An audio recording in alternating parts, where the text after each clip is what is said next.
Oke, di sini saya akan menjelaskan tentang tradisi, cakupan, kelompok teori, serta fenomena. Dimulai dari tradisi retorika. Nah, tradisi retorika ini memiliki dua konteks, yaitu konteks massa dan konteks publik. Konteks massa memiliki kelompok teori, yaitu teori publik, teori media, teori budaya. Sedangkan publik, teori diri dan pesan, organisasi, serta pengembangan hubungan. Dengan contoh fenomena yaitu Odading Mang Oleh itu termasuk kepada teori retorika. Kenapa? Karena itu gaya bahasanya yang khas dan juga masuk ke dalam konteks massa. Yang kedua ada tradisi fenomenologi yang memiliki 3 konteks, yaitu konteks massa, konteks interpersonal, kemudian konteks budaya.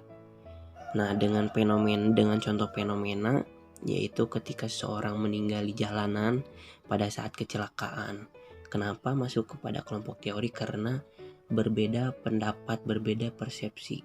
Jika kita menolong seseorang itu. Sedangkan konteks interpersonal dan juga konteks budaya memiliki 2 dan 1, yaitu kelompok diri dan pesan, pengembangan hubungan, serta budaya. Kemudian ada tradisi sosio-psikologi. Nah, tradisi ini memiliki 2 konteks, yaitu konteks massa dan juga konteks interpersonal. Konteks massa itu memiliki 2 kelompok teori, yaitu kelompok teori media dan juga kelompok teori budaya.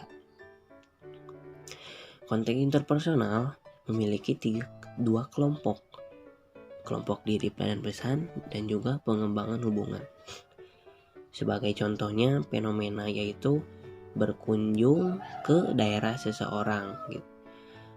Nah, itu termasuk kepada pengembangan hubungan karena adanya pertukaran sosial. Jadi kita tidak tahu di sana seperti apa sosialnya. Kemudian ada tradisi sosiokultural. Nah, sosiokultural ini memiliki 2 konteks. Yang pertama ada konteks komunikasi budaya dan yang kedua ada konteks komunikasi massa. Konteks komunikasi itu memiliki 2 teori, yaitu teori media dan juga teori. Nah, sementara konteks budaya memiliki satu teori yaitu teori budaya doang. Sebagai fenomenanya yaitu tedaksiten. Nah, budaya ini berbeda sudut pandang ketika ada seorang bayi dimasukkan ke dalam kandang ayam. Akan berbeda sudut pandang dari budaya satu dengan budaya yang lain. Kemudian ada tradisi semiotika. Semiotika ini memiliki 3 konteks, yaitu konteks interpersonal, konteks massa, dan juga konteks budaya. Sebagai contohnya yaitu ketika memegang perut artinya adalah lapar, dan itu termasuk kepada konteks kelompok teori diri dan pesan karena interaksi simbolis masuk ke dalam interaksi simbolis. Sementara konteks massa memiliki teori publik, teori media, dan juga konteks budaya memiliki teori budaya. Yang kelima, ada tradisi sibernetika. Nah, tradisi sibernetika ini berhubungan dengan media. Jadi menurut saya hanya satu konteksnya, itu konteks komunikasi.